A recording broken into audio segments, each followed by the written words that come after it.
Welcome to 99 TV weekend politics with V ప్రకాష్కు స్వాగతం. నేను మూల శ్రీనివాస్. తెలంగాణ రాష్ట్ర వ్యాప్తంగా జూబ్లీహిల్స్ ఉప ఎన్నిక ఎంత కాకరేపుతుందో మనందరికీ తెలిసిందే.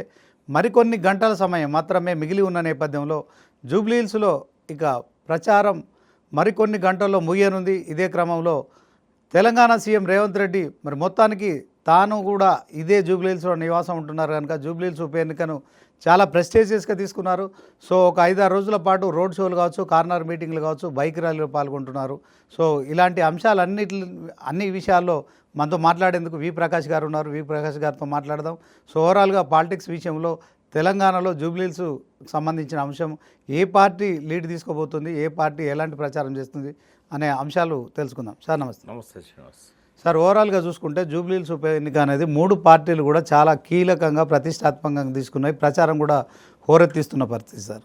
సో ఒకవైపు బీహార్ ఎన్నికలు బీజేపీకి, తర్వాత జూబ్లీహిల్స్ ఎన్నికలు కూడా బీజేపీకి కొంత, ముఖ్యంగా కేంద్ర మంత్రి కిషన్ రెడ్డికి అయితే ఇది చాలా tough fight. So Revanth Reddy ముఖ్యమంత్రి పదవి వేయలేదు, అదే క్రమంలో మరి కేసీఆర్ కూడా ప్రధాన ప్రతిపక్ష పదవి వేయలేదు.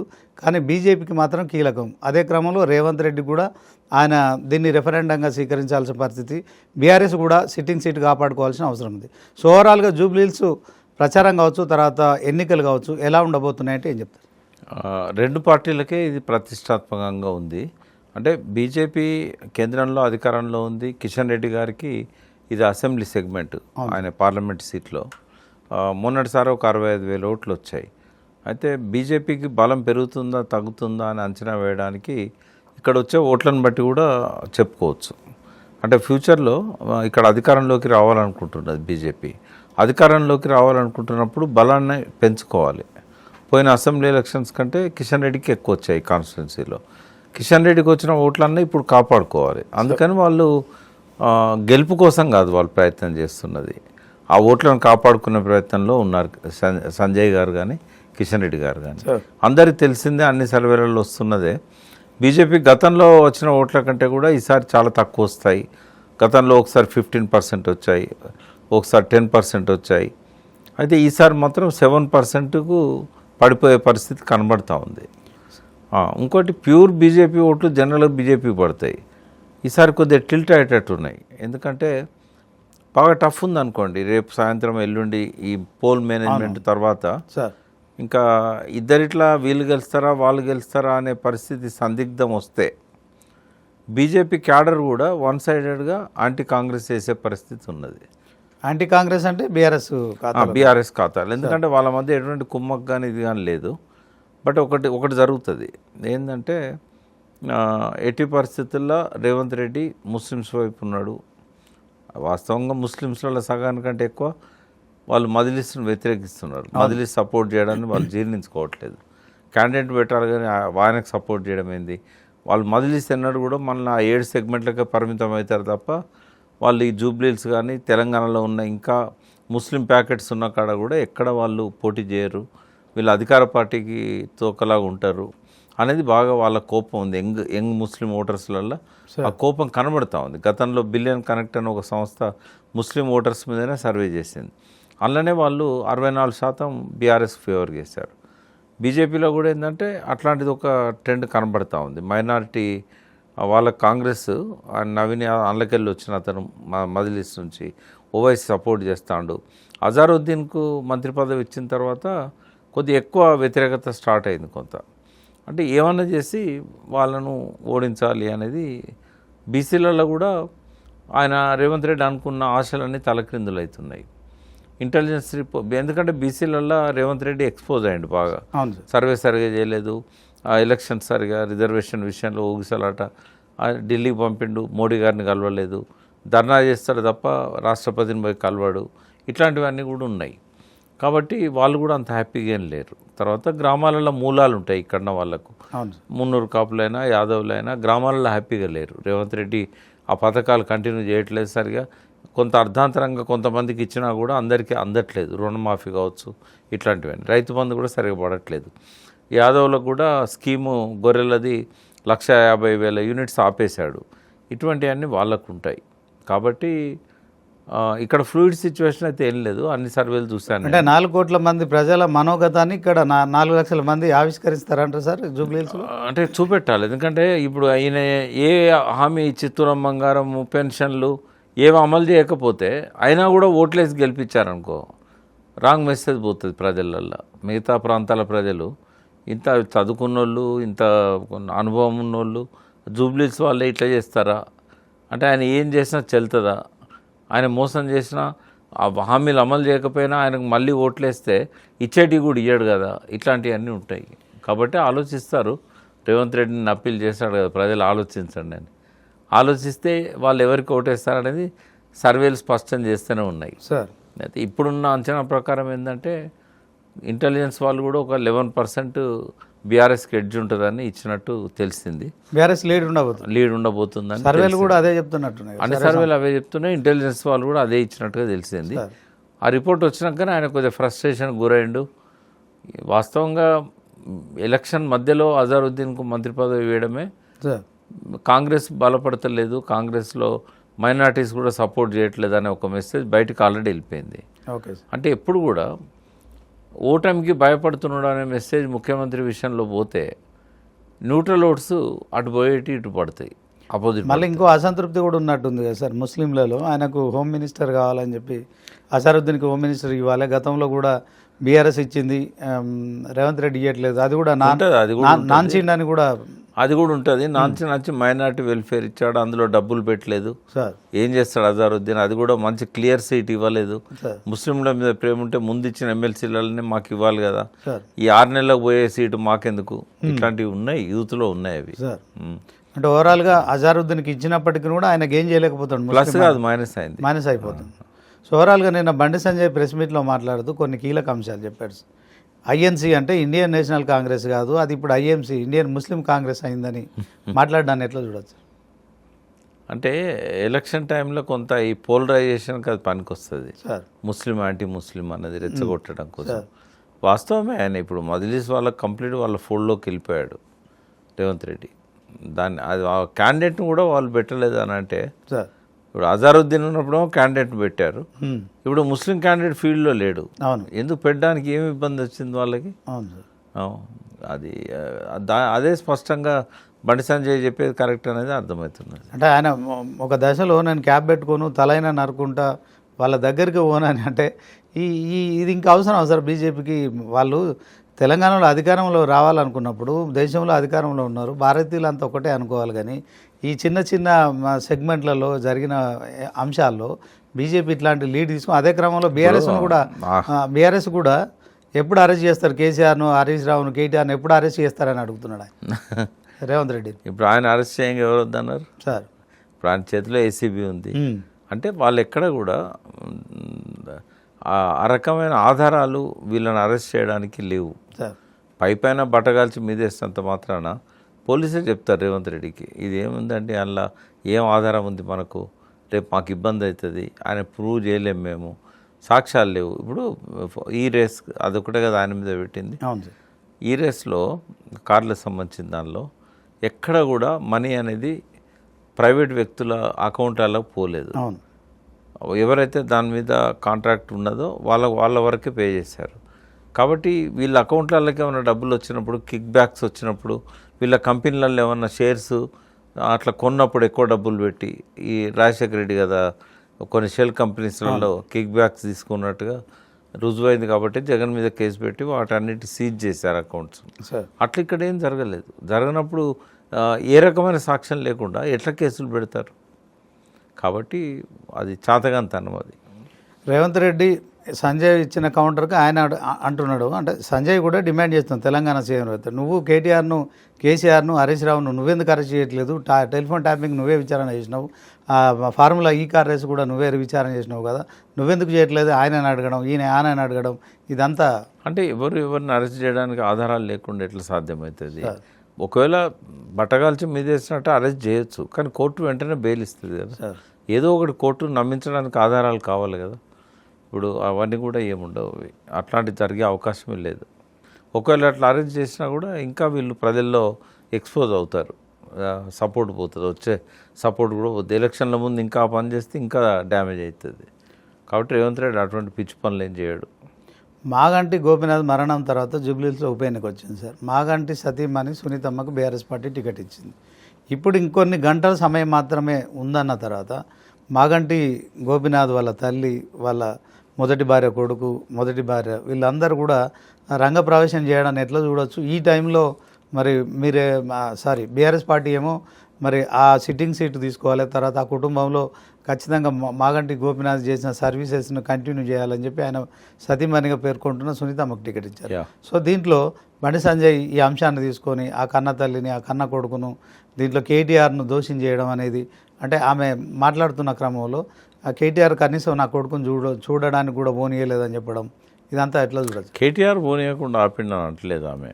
కేటీఆర్ అక్కడన్నప్పుడు లిఫ్ట్లో మేము పోయినాము, ఆయన వెళ్ళిపోయి మళ్ళీ వేరే డోర్ నుంచి వెళ్ళిపోయాడు. కనీసం మా కొడుకుని చూడడానికి కూడా ఆయనకి ఏం తెలుస్తుంది ఈమె తల్లి అని, చూడడానికి వచ్చిందని. ఆమె అన్నది నేను ఒక హరీష్ రావు గారితోనే మాట్లాడాను, ఏదైనా ఉంటే మాట్లాడదామని చెప్పాడు అని అన్నది. అంటే వాళ్ళ మధ్యలో గొడవలు ఉన్నాయి, కోడలుకును ఆమెకు మధ్య. ఆమె 92 ఏళ్ళ వయసులో ఉన్నది. ఆ ఏజ్లో పేషెంట్ల దగ్గరికి ఐసీయూలలోకి పోనీయరు, జనరల్ చిన్న పిల్లల్ని పోనీయరు, 90+ ఉన్న వాళ్ళని కూడా 80+ ఉన్న వాళ్ళని కూడా పోనీయరు.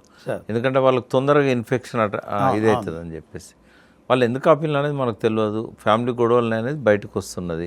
ఇక్కడ ఎవరిని తప్పడానికి లేదు, ఎందుకంటే వాళ్ళకి ఏమైనా గొడవలు ఉంటే కోర్టులో చూసుకోవాలి, లేదా పెద్ద మనుషుల మధ్య సెటిల్ చేసుకోవాలి, లేదా పార్టీ నాయకుల దగ్గరికి వచ్చి ఎలక్షన్ అయిన తర్వాత చెప్పుకొని సెటిల్ చేసుకోవాలి. కానీ అట్లా కాకుండా ఎలక్షన్ క్యాంపెయిన్ మధ్యలో చివరి దశలో ఉన్నప్పుడు ఈ రకమైన ప్రయత్నం చేయడం అనేది, ఇది వెనకాల ఆ కాంగ్రెస్ వాళ్ళు ఉండి నడిపిస్తున్నారు అనేది స్పష్టమవుతున్నది.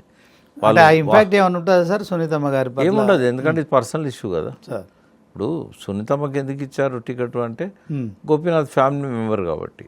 ఎట్లా తెలుసు అంటే ఈ 30 ఏళ్ళ నుంచి ఆమెతోనే కాపురం చేస్తున్నాడు, పిల్లలు ఉన్నారు, 3 పెద్ద పిల్లలు ఆయనలు, వాళ్ళు కూడా క్యాంపెయిన్లో కనబడుతున్నారు. మరి ఎక్కడో ఎవరు తెలియని వ్యక్తి చెన్నైలో ఉండి నేను మొదటి భార్యను అంటే కావచ్చు నువ్వు మొదటి భార్య, కానీ ఇక్కడ ఎవరు తెలుసు? జూబ్లీహిల్స్ హోటల్లో తెలుసా? జూబ్లీహిల్స్ కార్యకర్తలు గోపీనాథ్ ఇంటికి పోయినప్పుడు మంచిలు ఇచ్చింది, టీ ఇచ్చింది ఆమె కదా. కాబట్టి ఆమెకున్న విలువ వాళ్ళ దృష్టిలో ఈ తెలియని వ్యక్తికి ఉండదు కదా.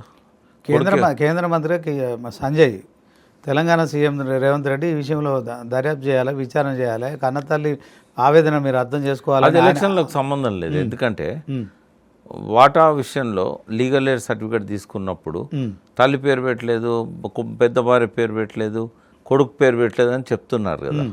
చెప్పినప్పుడు అది ఇష్యూ డిఫరెంట్, అది ఆస్తి పంచాయతీ, కోర్టుకు పోవచ్చు వాళ్ళు, లేదా ఎంఆర్ఓ దగ్గర వాళ్ళు సెటిల్ చేసుకోవచ్చు. ఆ విషయం వేరు, రాజకీయం వేరు. ఈ ఎలక్షన్ రాజకీయాలలో తల్లికి కానీ, కొడుకు, ఆ బిడ్డకు కానీ, మనవడికి కానీ ఏ రోల్ లేదు. ఈ మీడియా వాళ్ళు కావాలని చెప్పి టీఆర్ఎస్ను తప్పడానికి ఇష్యూస్ లేనట్టు ఇది పట్టుకొస్తున్నారు. వాస్తవంగా కేటీఆర్ గారు ఇవాళ ఎన్ని విమర్శలు అయితే రేవంత్ రెడ్డి మీద చేస్తున్నాడో ఒక్కదానికి ఆన్సర్ లేదు. నిన్న రేవంత్ రెడ్డి ప్రెస్ మీట్లో కూడా చూశాను నేను. అవును సార్, కాంక్రీట్గా ఒక్కదానికి ఆన్సర్ ఇవ్వలేదు.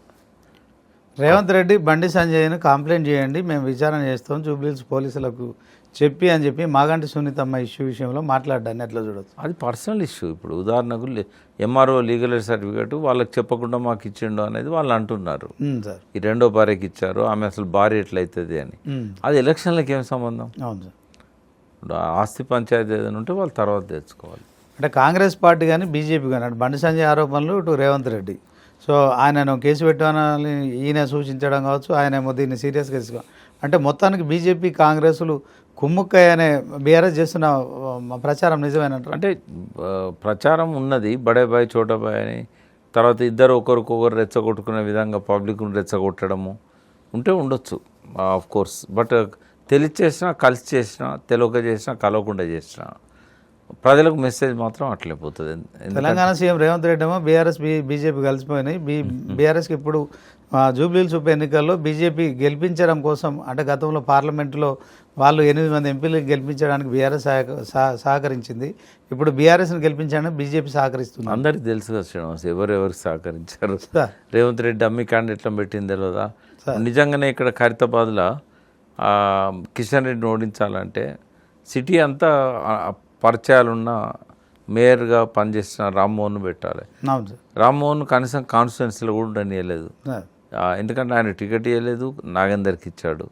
దానం నాగేందర్ ఒక్క ఖైరతాబాద్ వరకే ఆయన పాపులర్. అవును మిగతా 6 సెగ్మెంట్లలో ఆయన ఎప్పుడు పోటీ చేయలేదు. అవును చేయనప్పుడు ఈ మిగతా అన్నిట్లో పలుకుబడి ఉంది. మేయర్గా పనిచేసినప్పుడు అన్ని ఏరియాస్లలో పోయి ఆయన ఏ కష్టం వచ్చినా సుఖం వచ్చినా పొద్దున 6 గంటలకే మనకు రామ్మోహన్ టీవీలో కనబడేవాడు. అవును అటువంటి వ్యక్తికి మాటిస్తీవి ఆయన టీఆర్ఎస్లోకి వెళ్ళి వచ్చినప్పుడు ఇవ్వకుండా ఆపడానికి నీకేమి ఇబ్బంది అయిందంటే ఆయనకి ఇస్తే కిషన్ రెడ్డి ఓడిపోతాడు. సార్ ఇన్ఫ్లుయెన్స్డ్ వ్యక్తి, అన్ని కాన్స్టిట్యున్సీలలో ఓట్లు పడతాయి. దాని నాగేందర్కైతే ఒక్క ఖైరతాబాద్లో పడతాయి, వేరే ఎక్కడ పడవు. ఆడ కూడా పెద్ద క్యాంపెయిన్ చేయడం, ఆయన పైసలు ఖర్చు పెట్టలేదు. స్పష్టం ఏంటంటే డమ్మి క్యాండిడేట్లను పెట్టారు. ఉదాహరణకు రాజేందర్ మీద సునీత ఆమెను తీసుకొచ్చి పెట్టారు, అవును మహేందర్ రెడ్డి వైఫ్. అవును ఆమె ఇక్కడ సంబంధమే లేని వ్యక్తి, ఆమె ఎక్కడనో వికారాబాద్ తాండూరు. అవును సార్ ఆమెను తీసుకొచ్చి ఇక్కడ మల్కాజ్గిరిలో పెడితే ఏం ఉపయోగం? అది రేవంత్ రెడ్డి సిట్టింగ్ సీట్. మళ్ళా ఇట్లా చాలా ఉన్నాయి. 2004 నుంచి 2014 వరకు వైఎస్ రాజశేఖర రెడ్డి అధికారంలో, కాంగ్రెస్ ప్రభుత్వం అధికారంలో ఉంది. నిన్న తెలంగాణ సీఎం రేవంత్ రెడ్డి 2014 నుంచి 24 వరకు, అంటే ఆ 10 ఏళ్ళు చూడండి, ఈ 10 ఏళ్ళు చూడండి, అప్పుడు ఎంత అప్పులు ఉన్నాయి, ఇప్పుడు ఎంత అప్పులు ఉన్నాయి అనే దాంట్లో కంపేర్ చేసుకుంటూ మాట్లాడిన దాంట్లో ఓవరాల్గా బీఆర్ఎస్ ప్రభుత్వ హయాంలోనే ఓవరాల్గా విధ్వంసం జరిగింది, అభివృద్ధి జరగలేదు. కేవలం కాంగ్రెస్ ప్రభుత్వం అధికారంలో ఉన్నప్పుడే తెలంగాణలో అభివృద్ధి జరిగిందని చెప్పడాన్ని ఎట్లా చూస్తారు? అంటే ప్రజలకు తెలుసు కదా అభివృద్ధి ఏందనేది, ప్రజలకు తెలుసు. ఇప్పుడు కేవలం ఇప్పుడు ఏ విషయంలో చూసినా ఆయన అనుకున్నట్టు రోడ్లు బిల్డింగ్లే చూసినా కూడా లాస్ట్ 10 ఇయర్స్లో ఎంత డెవలప్ అయింది హైదరాబాదు, చంద్రబాబు ఉన్నప్పుడు ఎంత అయింది, రాజశేఖర రెడ్డి పీరియడ్లో ఎంత అయింది, చాలా స్పష్టంగా మనకు కనబడుతుంది. అవును సార్. రియల్ ఎస్టేట్ వాల్యూ పెరిగిందంటేనే అభివృద్ధి జరిగినట్టు. రియల్ ఎస్టేట్ వాల్యూ ఎంత పెరిగింది అంటే దాదాపుగా 10,000 గజం ఉన్నది 2 లక్షలకు గజం పోయింది. అవును తర్వాత గ్రామాలలో కానీ పట్టణాల్లో కానీ ఎక్కడ కూడా 20-25 లక్షలు పెట్టింది. గ్రామాలలో 1 ఎకరం భూమి దొరికే పరిస్థితి లేదు. కొన్ని ఏరియాలలో అయితే కోట్లకు పోయింది. ఇప్పుడు ఈయన వచ్చిన తర్వాత మళ్ళీ రియల్ ఎస్టేట్ మీద దెబ్బ పడ్డది. ఇప్పుడు 62,000 కోట్లు ఉన్నప్పుడు కేసీఆర్ గారు దాన్ని 2.5 లక్షల కోట్లకు బడ్జెట్ ఎట్లా పెంచగలిగారు? ఈయన ఏం చేశాడు? ఎవ్రీ ఇయర్ బడ్జెట్ తగ్గుతున్నది, అంటే వచ్చే రాబడులల్లో లోటు ఏర్పడుతున్నది. ఇప్పుడు నెలకు 10,000 కోట్లు వస్తాయని చెప్పేసి మొదట్లో అనుకున్నారు. 15,000 కోట్లకు పోయింది అప్పుడు కేసీఆర్ పీరియడ్లో, 20,000 కోట్లకు పోయింది, అల్టిమేట్గా 2 లక్షల కోట్లకు పైన వచ్చింది. అండ్ చాలా ఎకానమీని గ్రోత్ రేట్ని ఎప్పుడు కూడా డబుల్ డిజిట్ తగ్గకుండా, కోవిడ్ విషయంలో తప్ప ఎప్పుడు కూడా డబుల్ డిజిట్ తగ్గలేదు. ఈయన పీరియడ్లో ఏమైందంటే గ్రోత్ రేట్ అనుకున్న దానికంటే ప్రతి సంవత్సరం తగ్గుతూ వస్తున్నది. ఇప్పుడు వచ్చే ఆదాయం కూడా కేసీఆర్ పీరియడ్లో నెలకు ఎంత వచ్చేదో అది కూడా రావట్లేదు సార్. అంటే ప్లానింగ్ లేదు, పెంచుకోవాల్సిన అవసరం ఉన్నా కూడా ఆయనకు ఎవరు గైడ్ చేసేవాళ్ళు లేరు, ఎక్కడ పోయినా అప్పు పుట్టే పరిస్థితి లేదు, పథకాలన్నిటి మీద ఎఫెక్ట్ పడుతున్నది. అలావి కానీ హామీలు ఇచ్చాడు, అప్పుడు అందరు చెప్పారు హామీలు ఇచ్చే ముందు. జయప్రకాష్ నారాయణ చెప్పాడు 4 లక్షల కోట్లు కావాలా నువ్వు ఇచ్చే హామీలకు, ఎలక్షన్ మేనిఫెస్టోలో పెట్టకండి, 4 లక్షల కోట్లు ఎక్కడి నుంచి తెచ్చిస్తారు అని. మరి ఎందుకు మర్చిపోయింది ఆ విషయం? అప్పుడు ఏమన్నా అంటే మా పార్టీ దేశంలో అన్ని రాష్ట్రాల్లో 50 ఏళ్ళ నుంచి పరిపాలన చేస్తున్నది, మాకు తెలుసు ఎన్ని బడ్జెట్లు పెట్టినామో మేము అని చెప్పాడు. అంటే ఒక ఇమ్మెచ్యూరిటీ అనేది కంటిన్యూగా వెంటాడుతూ ఉంది రేవంత్ రెడ్డిని. అవసరాలకు తగ్గట్టు నేను ఎదుగుతా అన్నాడు కానీ ఎదగట్లేదు. పోనీ ఎదగనప్పుడు థింక్ ట్యాంక్ ఉండాలి, అది కూడా లేదు. ఒక ఏబుల్ అడ్మినిస్ట్రేటర్ కాదు అనేది ఈ 2 ఏళ్లలో ప్రూవ్ అయింది. ఆయన చేసిన అప్పులు కూడా ప్రొడక్టివ్ సెక్టర్ మీద ఖర్చు పెట్టలే. లాస్ట్ ఇయర్లో 158,000 కోట్లు తెచ్చాడు, 153,000 కోట్లు పథకాల మీద ఖర్చు పెట్టాడు. రిటర్న్స్ రావు కదా. కేసీఆర్ ఏమో 85% అప్పులను ఆయన ప్రొడక్టివ్ సెక్టర్ మీద పెట్టాడు, ఇరిగేషన్ మీద, ఇన్ఫ్రాస్ట్రక్చర్ మీద పెట్టాడు. దానివల్ల రిజల్ట్స్ బాగున్నాయి. అంటే తెలంగాణ ఆదాయం 18,500 కోట్ల కంటే ఒక పైసా కూడా రావట్లేదు. సో దీంట్లో గత ప్రభుత్వం చేసిన అప్పుల కారణంగా ఒక 6,500 కోట్లు ప్రతి నెల పోతుంది. ఒక 6,000 కోట్లు నేను జీతాలు, తర్వాత సంక్షేమ పథకాలు వీటన్నిటికి ఇస్తున్నాను. సో మొత్తానికి చాలా టెక్నికల్గా ఆ ప్రభుత్వానికి వస్తున్న ఆదాయం తర్వాత ఖర్చులు మొత్తం చెప్పారు. కానీ ఇదే క్రమంలో 2,60,000 కోట్ల గురించి ఆయన ఎక్కడ చెప్పారు? చాలా టెక్నికల్గా మాట్లాడుతున్నారు. దీన్ని మనం ఎట్లా చూడొచ్చు? అంటే ఇప్పుడు ఆయన హామీలు ఇచ్చిన్నాడు సార్. ఎకనామిక్ సర్వే బుక్స్ ఉంటాయి, బడ్జెట్ బుక్స్ ఉంటాయి, వాళ్ళకు కూడా తెలుసు అవన్నీ. మరి అప్పుడు తెలియదా బడ్జెట్ ఎంత వస్తుంది? మనం అలవుగానే హామీలు ఇచ్చినట్టయితే వాటిని ఎట్లా తీరుస్తాము? అవును. తర్వాత మరి ఇప్పుడంటే 18,000 కోట్ల ఆదాయం పెరిగింది, నెలకు వస్తున్నదని ఆయనే చెప్తున్నాడు. అవును. మరి 2014 ఎంత వచ్చింది? అంటే మొత్తం సంవత్సరం అంతా కలిపితేనే 60,000 కోట్లు, 61,000 కోట్లు. అలా 51,000 కోట్లే ట్యాక్స్ రెవెన్యూ. అంటే 18,000 కోట్లు ఇప్పుడు వస్తున్నాయి కదా. అప్పుడు 3 నెలలకు 18,000 కోట్లు, మూడు నెలలకు కాదు, అది దాదాపుగా బడ్జెట్ మొత్తం కలిస్తే కూడా ఇప్పుడు 3 నెలలకు వచ్చే బడ్జెట్ కాదు అది. మరి కేసీఆర్ ఎట్లా మేనేజ్ చేశాడు? అట్లుండి కూడా ఇన్ఫ్రాస్ట్రక్చర్ ఎట్లా డెవలప్ చేశాడు? అట్లా ఉండి కూడా 42 పథకాలు ఒక్క రాత్రి క్యాబినెట్ మీటింగ్లో అప్రూవ్ చేశారే. కేసీఆర్ పీరియడ్లో నాకు తెలిసి ఒక 430కి పైన పథకాలు అమలైనాయి సార్. చిన్నవి పెద్దవి అన్నీ కలిపి 400కు పైన. మరి అవన్నీ ఎట్లా చేయగలిగాడు? 60,000 కోట్ల బడ్జెట్తో చేయగలిగినప్పుడు నువ్వు 2,50,000 కోట్ల బడ్జెట్ కదా. నువ్వు అన్న 18 × 12 దాదాపుగా 2,00,000 కోట్లకు పైన. అవును. మరి ఆయన 62,000 కోట్లతో చేయగలిగినప్పుడు నువ్వు 2,00,000 కోట్లతో ఎందుకు చేయలేకపోతున్నావు? అంటే నీకు అవగాహన రాహిత్యం ఉంది. నీకు జీతాలకే డబ్బులు లేవు అన్నప్పుడు నువ్వు 2,00,000 ఉద్యోగాలు ఎట్లా ఇస్తా అని చెప్పినావు? ఎక్కడనే చెప్పినావు? అంటే ఇవన్నీ కూడా ప్రజలు ఆలోచిస్తారు కదా. కేసీఆర్ ప్రభుత్వ హయాంలో 8,11,000 కోట్ల అప్పులు చేశారు. అధిక వడ్డీకి కూడా డబ్బులు తీసుకొచ్చారు. రేవంత్ రెడ్డి వాటి అన్నింటినీ కూడా నేను ఢిల్లీకి పోయి కేంద్ర ప్రభుత్వంలోని అప్పులు ఇచ్చిన సంస్థలు అందరితో మాట్లాడుకొని కేంద్ర ప్రభుత్వంతో మాట్లాడుతాను 25,000 కోట్లకు దాన్ని నేను కుదించగలిగాను. సో కేసీఆర్ చేసిన అప్పుల కారణంగానే నాకు ఇది తిప్పాలని చెప్తున్నారు. ఆయన ఏం కుదించడం మనకేం చెప్పలేదు సార్. ఓ వైట్ పేపర్ ఇస్తే తెలుస్తుంది.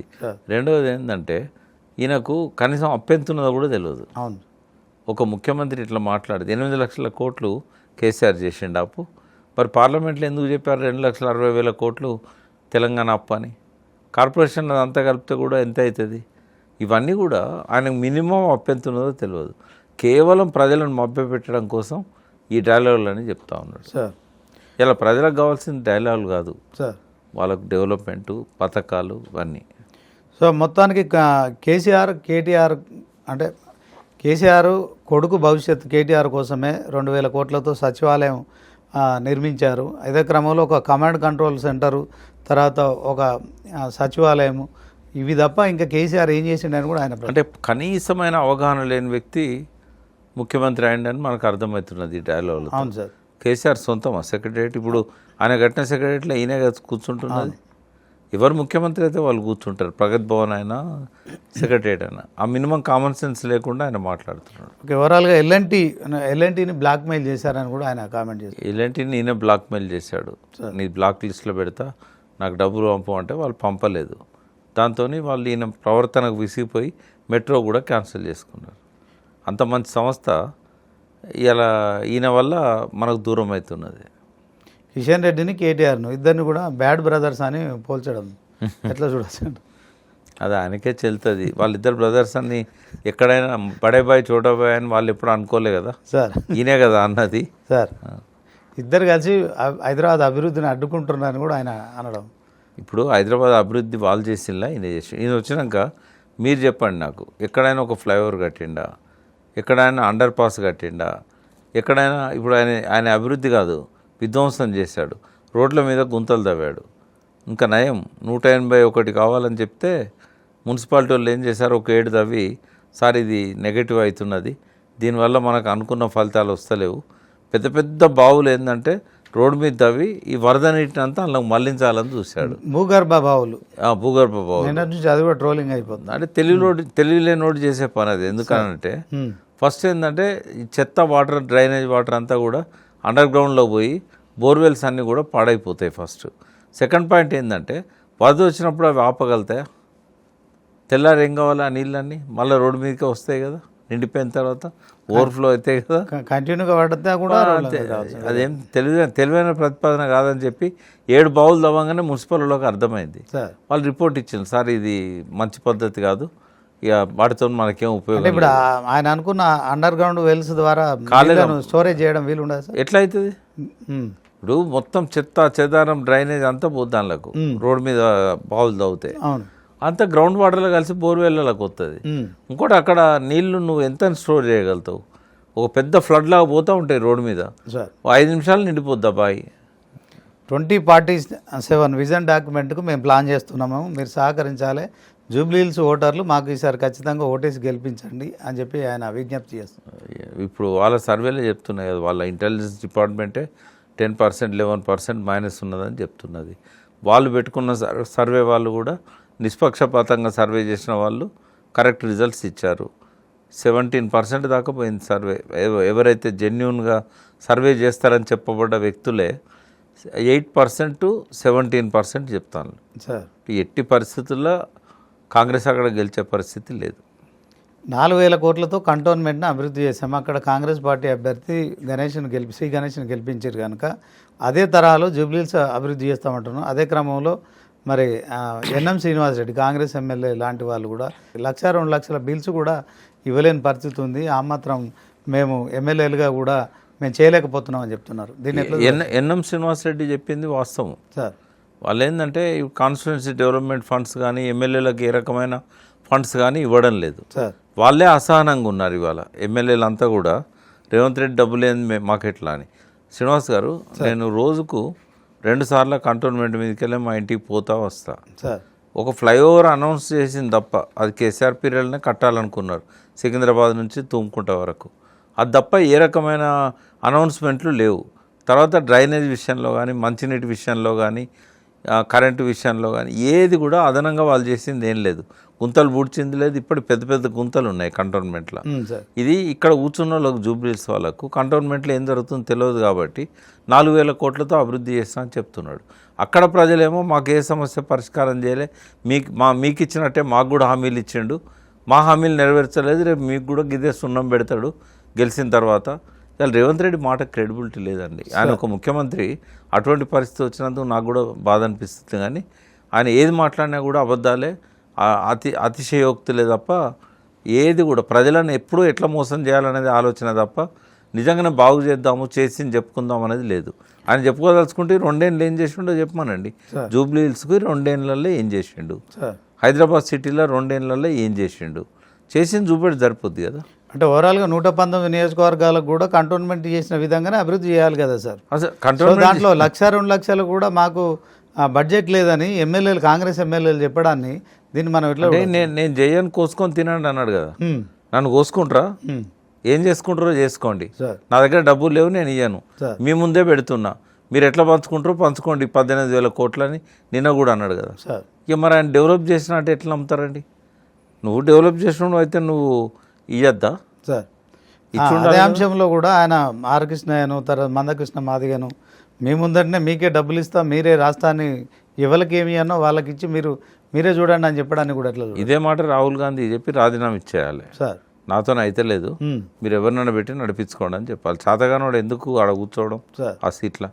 ఆయనకి ఏది చేత కాదు. అంటే ఒక సీఎం వేరే వాళ్ళకి ఆర్థిక శాఖను అప్పచెప్తాము, నెల అంతా మీ చేతిలో పెడతాం, మీరు ఎవరికి ఏం చేస్తారో వాళ్ళకి ఇవ్వండి అని చెప్పడానికి. అదే ఆయన దిగిపోతే ఇంకో ముఖ్యమంత్రి ఎవరో వస్తారు కదా, వాళ్ళు చేసుకుంటారు కదా. ఈయన చేతగాడదని చెప్తున్నాడు. ఆ పార్టీ దౌర్భాగ్య పార్టీ. అది కనీసం స్వయంగా ముఖ్యమంత్రి నాతో అయితే లేదు అన్నప్పుడు ఇంకా ఆయననే పెట్టుకోవడం, ఇంకా 5 ఏళ్ళు ఆయన ఉంచుతామని అనడం అనేది మూర్ఖత్వం. సరే, ఏది ఎట్లున్నా కాంగ్రెస్కి ఇది అంతిమ దినాలు. ఇవి మహాప్రస్థానానికి పోతుంది కాంగ్రెస్ మెల్లమెల్లగా. అక్కడ తమిళనాడులో 70 ఏళ్ళ నుంచి 60 ఏళ్ళ నుంచి 60 ఏళ్ళ నుంచి మళ్ళీ కాంగ్రెస్ అక్కడ ఎన్నడూ రాలే అధికారంలోకి. పశ్చిమ బెంగాల్లో కూడా 60 ఏళ్ళ నుంచి ఎన్నడూ రాలే. ఇప్పుడు తెలంగాణలో కూడా మన జనరేషన్లో మళ్ళీ కాంగ్రెస్ అధికారంలో ఉండడాన్ని మనం చూడలేం. ఆయనే చెప్పుకున్నాడు, I'm the last chief minister of Telangana Congress party నుంచి. ఇంకా మళ్ళీ కాంగ్రెస్ పార్టీకి ఇక్కడ పుట్టగదులు ఉండకుండా చేస్తున్నాడు. అంటే ఓవరాల్గా విద్యా వైద్యం 2 అంశాలకు సంబంధించిన అంశాలు విద్యాశాఖ మంత్రిగా రేవంత్ రెడ్డి ఉన్నారు సార్. కాలేజీ వాళ్ళని నిన్న చెప్తున్నాడు ఆయన.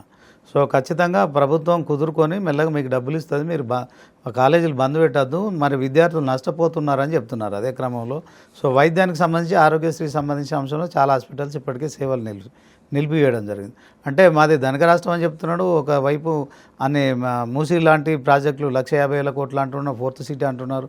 సో చిన్న వందల కోట్లతోని అంటే విద్యారంగం కావచ్చు వైద్య రంగం 2 కూడా కుంటుపడిపోతున్న పరిస్థితిని మనం ఎట్లా చూడాలి? అదే ఇప్పుడు ఈ 2 రంగాలే కాకుండా పెన్షన్స్ కూడా ఎవరైతే పెన్షనర్స్ ఉన్నారో వాళ్ళు ఏరియర్స్ ఇవ్వాలి. ఇప్పటిదాకా ఓ 15,000 కోట్లు ఇస్తే ఇప్పటిదాకా రిటైర్ అయిన వాళ్ళందరికీ క్లియర్ అవుతాయి. అది కూడా ఇవ్వలేదు. ఈయన ఎక్కడ ఏ ఒక్క రంగాన్ని కూడా సాటిస్ఫై చేయలేకపోతున్నాడు. ముసలిలోకి ఇచ్చే పెన్షన్లు సరిగిస్తలేడు. ఇవన్నీ చూసినప్పుడు ఏంటంటే ఈయన ఒక మొత్తం మన స్వాతంత్రం వచ్చిన తర్వాత ఇంత అసమర్థ ముఖ్యమంత్రి ఏ రాష్ట్రంలో కూడా కాలేదు. ఇంకా చేతగానప్పుడు కాంగ్రెస్ పార్టీ ఎందుకు ఆయన ఉంచుతుందో వాళ్ళకే తెలియాలి. అది జూబ్లీహిల్స్ వాళ్ళ గట్టి చెంపపెట్టు పెడుతుంది. ఇక మళ్ళా రేవంత్ రెడ్డిని అధిష్టానం దించేయడానికి ఇదొక సూచిక.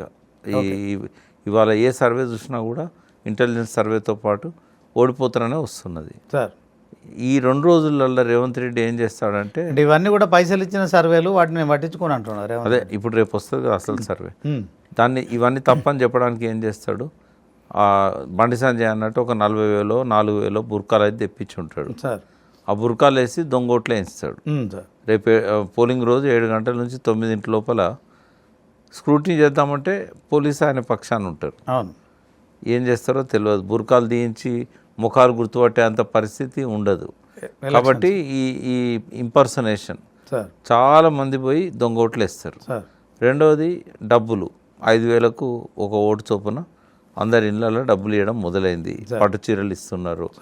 ఎలక్షన్ కమిషన్ డ్రోన్స్ పెట్టింది కానీ ఇంతవరకు అవి ఆపరేట్ చేస్తలేరు. ఆ డ్రోన్స్ పోలింగ్ ఒక్కరోజు కోసం పెడతారట. వాళ్ళు రేపు రాత్రి పెడితే ఎక్కడెక్కడ డబ్బుల పంపిణీ జరుగుతుందో డ్రోన్ల ద్వారా బయటకు వస్తుంది. బట్ వాళ్ళు ఇంకా స్టార్టే చేయలేదు అది. ఇట్లాంటివన్నీ చూస్తుంటే ఏమవుతుందంటే, ఈ మ్యాక్సిమం పోల్ మేనేజ్మెంటు డబ్బులతో దొంగోట్లతో 2% 3% చేయగలుగుతాడు. అయినా కూడా రేవంత్ రెడ్డి కానీ ఆయన పార్టీ కానీ గెలిచే అవకాశం లేదు. ఇది పెద్ద చెంపపెట్టు కాబోతోంది రేవంత్ రెడ్డికి ఈ ఎలక్షన్. హైదరాబాద్ నగరాన్ని పరిరక్షించేందుకే హైడ్రాని తీసుకొచ్చాము. కిషన్ రెడ్డి, కేటీఆర్ అడ్డుకుంటున్నారు. హైడ్రా, ఈగలు రెండింటిని కూడా అడ్డుకుంటున్నారు అని చెప్పడం కావచ్చు. హైడ్రా ఏం తప్పు చేసిందని కూడా చెప్పి రేవంత్ రెడ్డి అడుగుతున్నారు. ఇప్పుడు కేటీఆర్ టీవీలలో చూపెడుతున్నాడు ఎలక్షన్ క్యాంపెయిన్లో. అవును సార్. హైడ్రా వల్ల ఎంతమంది నష్టపోయినలు, అదే ఇవాళ జూబ్లీహిల్స్ ఓటర్లను అత్యంత ఎక్కువగా ప్రభావితం చేస్తున్నది. అంటే ఒక మానవీయ కోణం అనేది రేవంత్ రెడ్డి ప్రభుత్వానికి లేదు అనేది. ఎందుకంటే చిన్న చిన్న పిల్లలున్న ఇళ్ళల్లో, గర్భవతులు ఉన్న ఇళ్ళల్లో కనీసం వాళ్లకు బట్టలు తెచ్చుకోవడానికి, పిల్లలకు స్కూల్ పుస్తకాలు తెచ్చుకోవడానికి కూడా అవకాశం ఇవ్వకుండా 30 ఏళ్ళ నుంచి 50 ఏళ్ళ నుంచి ఉన్న గుడిసెలను కూల్చేశారు. కేసీఆర్ గారేమో 58, 59 జీవోల కింద వాళ్ళకు పట్టాలు ఇచ్చారు. ఈయనేమో వాటిని కూల్చేశాడు. ఎప్పుడో వెనకడ చెరువులలో ప్రైవేట్ పట్టాలు ఉండేది. ఆ పట్టా భూములలో వాళ్ళు కొనుక్కుని ఇల్లు కట్టుకున్నారు. గవర్నమెంట్ పర్మిషన్లు ఇచ్చింది. కొన్ని దిక్కుల గవర్నమెంట్ ఇవ్వకపోతే కోర్టు నుంచి తెచ్చి కట్టుకున్నారు. ఆ రోజు అది ఇల్లీగల్ కాదు. 2001లో జడ్జిమెంట్ వచ్చింది. ఏమనంటే ప్రైవేట్ పట్టాలు చెరువుల్లో ఉన్నా కూడా వాటిని కాంక్రీట్ జంగల్గా మార్చకూడదు. చెరువులను నీళ్లు లేనప్పుడు వ్యవసాయం చేసుకోవచ్చు, కానీ నీళ్లు ఉన్నప్పుడు మాత్రం వాటిని అట్లే కాపాడాలి. చెరువులల్లో ఇండ్ల నిర్మాణం చేయకూడదు అని 2001లో వచ్చింది. ఈయన ఏ ఇండ్ల మీద పడాల్సి ఉండే 2001 తర్వాత, అది కూడా గవర్నమెంట్ చెరువులలో గవర్నమెంట్ భూమి కూడా ఉంటుంది. అట్లాంటి కాడ ఏదైనా జరిగినప్పుడు ఒక మానవీయ కోణంతో ఇదంతా చెరువుల్లో ఉంది, మీకు వాళ్ళంతా ఎవరు చిన్న చిన్న పేదవాళ్ళంతా కూలీలు, మీకు కావాలంటే 2 బెడ్రూమ్ ఇల్లు ఉన్నాయి, అటు మిమ్మల్ని షిఫ్ట్ చేస్తాం. మూసీలో కదా ఎట్లయితే ఇచ్చారో అది కూడా ఇల్లీగలే కదా మూసీ. మరి వాళ్ళకేమో 2 బెడ్రూమ్లు ఇచ్చాడు, వీళ్ళనేమో ఇళ్ళకి వెళ్ళి బుల్డోజర్లో పెట్టి తరిమి పడేశాడు. పద్ధత అది. కోర్టు కూడా చెప్పింది కదా శనివారం ఆదివారం మీరు కూల్చకూడదని. విన్నాడా? వినలేదు కదా. మరి హైడ్రా చేసిన తప్పేందంటే ఇవన్నీ తప్పులే కదా. ఇలా హైడ్రాతోనే రియల్ ఎస్టేట్ ఆగమైపోయింది. వాళ్ళు జూబ్లీహిల్స్లో ఎందుకు గెలుస్తలేరంటే ముగ్గురులో ఒకరు రియల్ ఎస్టేట్ చేస్తారు. తర్వాత రియల్ ఎస్టేట్ అనగానే ఒక 20-25 రకాల యాన్సిలరీస్ దాని మీద ఆధారపడి ఉంటాయి. ఇప్పుడు ఉదాహరణకు హార్డ్వేర్ షాప్స్ ఉంటాయి. నువ్వు బిల్డింగ్లు కడితేనే కదా హార్డ్వేర్ ఉన్న దగ్గరకు వచ్చి కొనుక్కపోయేది. బండలు వేసే గ్రానైట్ షాప్స్ ఉంటాయి. నువ్వు కన్స్ట్రక్షన్ అయితేనే కదా వేసేది.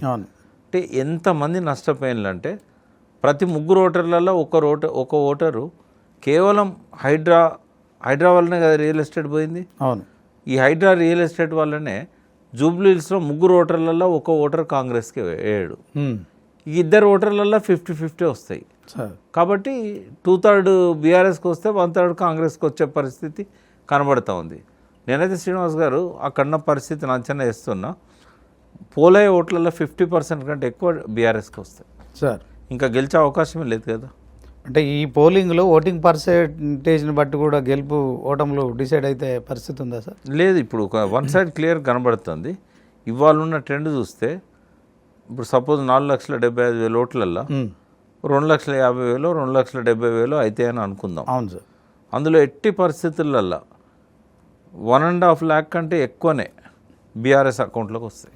అంటే ఓవరాల్గా 50% కంటే ఎబో వస్తాయి. 3 లక్షల ఓట్లు పోలైనప్పటికీ కూడా 1,50,000 బీఆర్ఎస్ అకౌంట్లో పడిపోతుంది. 1,50,000 కంటే ఎక్కువ సార్. అంటే కిషన్ రెడ్డి గెలుచుకున్న 65,000 ఓట్లు కూడా ఇప్పుడు పడాయి సార్. 7% వస్తాను సార్. 7%. అంటే ఓర్లా అది కూడా లాస్ట్కు మిగులుతాయని గ్యారెంటీ లేదు. ఎందుకంటే కోపంగా ఉన్నారు కార్యకర్తలు. ఈ అజరుద్దీన్ మంత్రి పదవి ఇచ్చినాక కాంగ్రెస్ నువ్వు ఓడించడానికి అవసరమైతే వాళ్ళు బీఆర్ఎస్ అభ్యర్థి కూడా వేయగలుగుతారు సార్. అట్లుంది. అంటే ఇప్పుడు 2 పార్టీల మధ్య ఉంది, కాంగ్రెస్ బీఆర్ఎస్ మధ్య ఉంది పోటీ. ఇద్దరి మధ్యనే ఉంది. ఇద్దరి మధ్యలో కూడా నువ్వా నేనా అన్నట్టుగా లేదు. వన్ సైడ్ బీఆర్ఎస్ వైపు ఎక్కువ ఎడ్జ్ ఉంది సార్. అంటే ఏ సర్వే చూసినా 10% ఎబో ఉంది. అంటే ఇప్పుడు మీరే అన్నారు ప్రభుత్వం కాంగ్రెస్ అధికారంలో ఉంది కనుక కొంత దొంగోట్లు ఇస్తారు, తర్వాత డబ్బులు దానివల్ల ఒక 2% అటు ఇటు అవుతుంది, అంతకు మించి మారదు. అంటే 2% కంటే ఎక్కువ ఉంటుందా సార్ డిఫరెన్స్ దీంట్లో? 10 to 15%. కొన్నిసారి అసెంబ్లీలో 2% లోపే ఉంది కదా. ఇప్పుడు 10 నుంచి 15% గ్యాప్ వచ్చింది. అంటే బంపర్ మెజార్టీతో బీఆర్ఎస్ గెలవబోతుంది. ఓవరాల్ 30,000 ఎబో ఉంటుందని నేను అనుకుంటున్నాను మెజారిటీ. సార్ ఎలక్షన్ తర్వాత మనం మళ్ళీ కూర్చుందాం. ఆ 30,000 నేను అన్నమాట నిజమైతే కాదు చూద్దాం సార్. ఒక బాధ్యత అయితే కాంగ్రెస్కు మరొకసారి ఈ జూబ్లీహిల్స్ అయితే అవుతుంది, అంతే కదా సార్? వాళ్ళకే పరీక్ష ఇది, పరీక్ష. సో దీని తర్వాతనైనా వాళ్ళు మార్చుకోవాలి. రేపు పొద్దున లోకల్ బాడీస్ కానీ తర్వాత జిహెచ్ఎంసీ ఎన్నికలకు కానీ. సో అంటే మీరు అన్నట్టు 18,500 కోట్లకు ఆదాయాన్ని కేసీఆర్ పెంచినప్పటికీ కూడా దాంట్లో ఆయన సర్వైవ్ కాలేకపోతున్నాడు. అదే క్రమంలో ఎంతసేపు గత ప్రభుత్వం మీద అప్పులు అని చెప్పడం కావచ్చు, తర్వాత అప్పులు పుడతలేవు అని చెప్పడం కావచ్చు. యాక్చువల్గా రేవంత్ రెడ్డి సమస్య డబ్బులు లేకపోవడం కాదు, మేనేజ్మెంట్లో ఫెయిల్యూర్ సార్. మేనేజ్మెంట్లో ఫెయిల్. ఇప్పుడు వర్షాలు బాగుపడ్డప్పుడు వాటిని జాగ్రత్తగా నిల్వ చేసుకోకపోతే అది వానదేవం తప్పేట్లయితే. కాబట్టి ప్రజలు పన్నులు కడుతున్నారు, డబ్బులు వస్తున్నాయి, మిస్ మేనేజ్మెంట్లో పోతున్నది. ఇక ఆయన కేటీఆర్ అన్నట్టుగా మరి డబ్బులన్నీ తీసుకుపోయి ఢిల్లీ ఖజానా నింపుతున్నాడేమో, ఏఐసిసి ఖజానా. ఏది ఎట్లున్నా కూడా మిస్ మేనేజ్మెంట్ అనేది ఎక్కువ ఉంది. ఆదాయ వనరులను క్రియేట్ చేసుకోవడానికి 100 అవకాశాలు ఉన్నాయి, ఒక్కటి కూడా ఎక్స్ప్లోర్ చేయట్లేదు. కనీసం మాలాంటి వాళ్ళని అడిగినా కూడా చాలా వరకు మేము చెప్పగలుగుతాం ఈ బడ్జెట్ని ఇంకో 50,000 కోట్లకు ఎట్లా తీసుకుపోవాలి, సంవత్సరానికి ఇంకో 50,000 కోట్ల ఆదాయాన్ని ఎట్లా పెంచుకోవాలనేది చెప్పగలుగుతాం. కానీ ఆయన ఏ ఎకనామిస్ట్ అడుగుతలేడు, ఏ అనుభవజ్ఞులు అడగట్లేదు, ఎవరిని అడగట్లేదు. సార్ అంటే కేటీఆర్ ఆరోపిస్తున్నట్టుగా నిజంగా తెలంగాణ సీఎం రేవంత్ రెడ్డి ఢిల్లీకి మూటలు తీసుకెళ్తున్నాడు. దాంట్లో ఇటు కాంగ్రెస్ అధిష్టానానికి at the same time Amit Shah కూడా కమిషన్లు ఇస్తున్నాడు అంటారా సార్? నేను అది ఇప్పుడు ఆధారాలు నా దగ్గర లేవు కాబట్టి నేను చెప్పలేను సార్. బట్ కాంగ్రెస్ అధిష్టానానికి ఆయన ఇవ్వకపోతే సార్ ఎందుకు ఉంచుతాను సార్? అదొక్కటే కారణం, వేరే ఏ కారణం కనబడదు. ఈయన ఏమైనా సమర్థవంతమైన పాలన అందిస్తున్నాడా? మీనాక్షి గారు సాటిస్ఫై అయ్యారా? ఖర్గే గారు ఎందుకు ఆ మాటలు అంటాడు? ఖర్గే గారు అన్నారు కదా మేము తప్పు చేశాను రేవంత్ రెడ్డి పెట్టాను, దాన్ని ఖండించలే కదా. మీనాక్షి గారు ఇక్కడ ఎప్పటికి ఉంటున్నారు, పత్రికల్లో ఏమొస్తున్నదో ఆమెకు తెలుసు. మరి ఆమె కూడా కొన్ని మాటలు వదిలిపెట్టినట్టుగా పేపర్లలో వచ్చినాయి, మరి వాటిని కూడా ఖండించలేదు ఆమె. అంటే రేవంత్ రెడ్డి పట్ల వాళ్ళకు ఏ రకమైన ఇంట్రెస్ట్ లేదు. అయినా ఎందుకు కొనసాగిస్తుందంటే ఒకే ఒక్క కారణం, ఇక్కడున్న 2 రాష్ట్రాలలో డబ్బులు పంపుతున్న ఒకే ఒక రాష్ట్రం ఇది. వాళ్ళ బలహీనత ఏందో ఈయనకు అర్థమైంది రేవంత్ రెడ్డి. ఆ డబ్బులు పంపుతున్నాడు, పదవిని కాపాడుకుంటున్నాడు, ఇంకా అంతకంటే ఆయన చేస్తున్నది. ఓకే. సో మొత్తానికైతే తెలంగాణలో కాంగ్రెస్కు ఇది ఒక అగ్ని పరీక్ష. ఖచ్చితంగా ఆ ప్రభుత్వం ఇంపాక్ట్ ఉంటుంది, దీన్ని రెఫరెండంగా స్వీకరించాలి. దానికి రెఫరెండం అని నేను అన్న కానీ రేవంత్ రెడ్డికి ఆయన ఎంత అసమర్థంగా హ్యాండిల్ చేశాడంటానికి వ్యక్తిగతంగా ఆయనకైతే ఇది చెడ్డ పేరు తీసుకొస్తుంది. అంటే ఇక్కడ కనుక కాంగ్రెస్ ఓడిపోతే సీఎంగా రేవంత్ రెడ్డి కొనసాగే పరిస్థితి లేదా సార్? సోషల్ మీడియాలో బాగా ట్రోల్ అవుతుంది అది. అంటే వాళ్ళకి డబ్బులు వస్తున్నాయి కదా, డబ్బులు వచ్చినంతకాలం వాళ్ళు ఉంచుతారు. ఇప్పుడు ఆయన తీసేయడం వల్ల 2 నష్టాలు జరుగుతాయి వాళ్ళకు. సార్ ఈయనలాగా డబ్బులు ఇచ్చే ఇంకొక వ్యక్తి లేడు కాంగ్రెస్లో, ఇంకెవరిని పెట్టినా అట్లా ఇయ్యరు. ఎందుకంటే ఆయన ఆ డబ్బు ఇచ్చే ఆయన పదవిని కాపాడుకుంటున్నాడు. వేరే వాళ్ళకి అంత అవసరం ఉండదు కదా, మీరు ఇవ్వండి అంతేగాని మేము డబ్బులు ఇచ్చడం అయితే మా వల్ల కాదని చెప్తారు. రెండవది ఏంటంటే రేవంత్ రెడ్డికి ఇప్పుడు అంటే ఆయన ఇప్పుడు నా దగ్గర డబ్బులు లేవు నేను డెవలప్ చేయలేను అని చెప్తున్నాడు కదా, ఆయన నుంచి ఇంకా మనం ఎక్స్పెక్ట్ చేసేది కూడా ఇంకా ఏది కూడా ఉండదు. కాబట్టి ఆయన విషయంలో ఇంకొక భయం అధిష్టానానికి ఏముంటుందంటే ఈయన తీసేస్తే ఈయనతో పాటు 20 మంది పోయినలు అనుకో, కొత్త ఎమ్మెల్యేలు 40 మంది ఉన్నారు, వాళ్ళందరికీ ఆయనే టికెట్ ఇచ్చిండు. అవును. ఓ 20 మంది పోయినా కూడా మళ్ళీ కాంగ్రెస్ గవర్నమెంటే ఉండదు కదా. అవును. ఏ మంచికో చెడ్డకో ఉన్నాడు, ఈయన తీసేస్తే గవర్నమెంట్ పోయింది అనుకో, మళ్ళీ ఎలక్షన్ వస్తుంది. లేకపోతే టీఆర్ఎస్ అన్న ఆ మిగిలిన ఎమ్మెల్యేలను పట్టుకొని గవర్నమెంట్ ఫామ్ చేసే పరిస్థితి రావచ్చు, లేదా టీఆర్ఎస్నే బతిమిలాడే పరిస్థితి రావచ్చు. ఇవన్నీ అవసరమా? డబ్బులు వస్తున్నాయి కదా, ఈ డబ్బులతో బీహార్ ఎలక్షన్ నడుస్తుంది. ఇంకో 3 ఏళ్ళల్లో ఏ ఎలక్షన్ వచ్చినా కూడా రేవంత్ రెడ్డి డబ్బులు పంపగలుగుతాడు. ఇదే తప్ప ప్రజల సంక్షేమం గురించి జాతీయ కాంగ్రెస్ పార్టీ కూడా ఆలోచించడం లేదు. కనీసం వాళ్ళు ఒక్కనాడని వచ్చి మా నోటితో చెప్పించావు కదా నువ్వు, తులం బంగారము, 2 లక్షల ఉద్యోగాలు, అశోక్ నగర్ చౌరస్తాల ఆటో వాళ్ళకు పథకము, విద్యా పథకం, విద్యార్థులకు 5 లక్షల స్కాలర్షిప్పులు, రిఫండ్ కూడా ఇవ్వట్లేదు. అంటే ఇవన్నీ నువ్వు అమలు చేయట్లేదు ఎందుకు అని రాహుల్ గాంధీ అడగడానికి ఇక్కడికి ఎందుకు రావట్లేదు? వచ్చినా కూడా వీటి ప్రస్తావన ఎందుకు చేయట్లేదు? విజయోత్సవ సభలు కూడా పెట్టుకోలేదు ఆయన. అంటే నువ్వే గెలిపించావు కదా రేవంత్ రెడ్డిని, బై బై కేసీఆర్ అని చెప్పి. మరి ఈయన ఏ పథకం అమలు చేయనప్పుడు మీ పార్టీ భవిష్యత్తు గురించి కూడా మీరు ఆలోచించుకోకపోతే ఎట్లా? ఒక్కనాడన్నా రేవంత్ రెడ్డి పాలన గురించి వాళ్ళు వచ్చి ఈ తప్పులు ఎందుకు చేస్తున్నావు అని అడిగారా? వాళ్ళకు కూడా బాధ్యత ఉండాలి. అందుకే నేనేమంటున్నా అంటే మళ్ళీ 60 ఏళ్ళ దాకా తమిళనాడు, వెస్ట్ బెంగాల్ లాగా కాంగ్రెస్ ఇంకా పూర్తిగా తుడిచిపెట్టకపోతుంది. ఇక్కడ తెలంగాణ సీఎంగా రేవంత్ రెడ్డి జూబ్లీహిల్స్లో ఒక వారం రోజుల పాటు పర్యటనలు, తర్వాత అంటే రోడ్ షోలు, కార్నర్ మీటింగ్లు, బైక్ ర్యాలీలో పాల్గొనడాన్ని మనం ఎట్లా చూడాలి? అంటే విపరీతమైన భయం పుట్టుకున్నది ఆయనకు, సార్ మనం గెలుస్తలేము అనేది. అజారుద్దీన్ను ఎప్పుడైతే ఆయన మంత్రి పదవి ఇచ్చిండో అప్పుడే ఒక మెసేజ్ పోయింది పబ్లిక్లో, కాంగ్రెస్ గెలుస్తలేదు. దానివల్ల 10-15% ఓటర్ల మీద ఈ పార్టీ ఓడిపోతుందట అనే ప్రచారం ఏదైతే ఉన్నదో అది ఇంకో 10-15% ఓటర్లను ప్రభావితం చేస్తుంది. ఓకే. కాబట్టి చేతులారా ఆయనకి ఎలక్షన్ స్ట్రాటజీ తెలియదు. ఆయన భయాన్ని బయటికి ప్రదర్శిస్తే ఏమవుతుందో రేపు రిజల్ట్ చూస్తాం మనం. నిన్న ప్రెస్ మీట్లో కూడా ఆయన కావాల్సినంత ఫ్రస్ట్రేషన్ కనబడ్డది. ఈ ఫ్రస్ట్రేషను, భయము జనానికి పోయింది ఆల్రెడీ మెసేజ్. ఇప్పుడు 60 గంటలే ఉంది ఇంకా. అవును సార్. అంటే ఇప్పుడు ఇవాళ 8th, 11th నాడు పోలింగ్, అవును, రేపు ప్రచారం అయిపోతుంది. అయితే ఈ 60 గంటలలో ఆల్రెడీ ఓటర్ మైండ్ 90% ఓటర్లకు డిసైడ్ అయిపోతుంది ఎటేయాలనేది ఆల్రెడీ డిసైడ్ అయింది. డబ్బుల ప్రభావం 2-3% ఉంటుంది. ఒకవేళ నిజంగానే కాంగ్రెస్ పెద్ద మొత్తంలో డబ్బులు ఇచ్చి, చీరలు ఇచ్చి ఇవన్నీ చేసింది అనుకుందాం సార్, ఈ 10% ఉన్నదాన్ని 8%కో 7%కో తగ్గేయగలుగుతారు రేవంత్ రెడ్డి. అంతకుమించి దాని మీద ఎఫెక్ట్ ఏముండదు. ఒకసారి డిసైడ్ అయింది ఎవరు గెలుస్తారనేది. నార్మల్ ఓటర్స్ ఎవరైతే ఉంటారో వాళ్ళ మీద ఇంపాక్ట్ ఉంటుంది. ఓవరాల్గా క్యాబినెట్లో కూడా ప్రక్షాళన చేస్తున్నారు. అంటే విస్తరణ కాదు, పునర్వ్యవస్థీకరణ. దీన్ని ఎట్లా చూడొచ్చు అంటారు? ఏం జరగకపోవచ్చు అనుకున్నాను. అంతేనా? ఏం జరగదు. As it is continue. Komatireddy Rajagopal రెడ్డికి అదనంగా ఇస్తే ఇవ్వచ్చు, ఇంకొకటి బీసీకి ఎవరికన్నా ఇస్తే ఇవ్వచ్చు సార్. అంతకుమించి ఏం జరగదు. 2 ఉన్నాయి కాబట్టి సార్. అజారుద్దీన్ 6 నెలలే కాబట్టి 6 నెలలు అయినాక ఆ ఒక్క స్థానాన్ని ఇంకొక ముస్లింనో ఎవరినో తీసుకొచ్చి భర్తీ. అంటే జూపల్లిని, పొన్నం ప్రభాకర్ను, తర్వాత ఎవరిని తీసేయారు? కాంగ్రెస్ పార్టీ, కొండ సురేఖ, వీళ్ళందరినీ కూడా కాంగ్రెస్ పార్టీలో తీసేస్తే ముఖ్యమంత్రిని తీసేయాలి తప్ప వీళ్ళని ఎవరిని తీసేయడానికి అవకాశం లేదు సార్. జరగదు అది. Okay sir, thank you sir. Thank you. So ఇది ఇవాల్టి వీకెండ్ పాలిటిక్స్ విత్ వి ప్రకాష్. చూస్తూనే ఉండండి 99 టీవీ.